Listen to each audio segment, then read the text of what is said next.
திருப்பாவை ஆண்டாள் பாசுரம் 22. அங்கன்மா நாளத்து.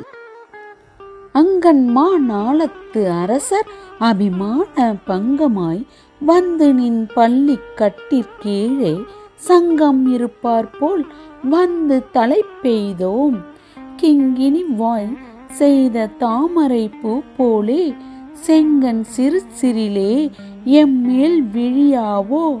திங்களும் ஆதித்யனும் எழுந்தாற்போல் அங்கன் இரண்டும் கொண்டு எங்கள் மேல் நோக்குதியேல்.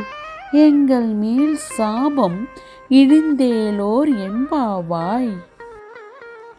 அங்கன்மா நாளத்து அரசர் அபிமான பங்கமாய் வந்து நின் பள்ளி கட்டிற்கீழே சங்கம் இருப்பார் போல் வந்து தலை பெய்தோம்.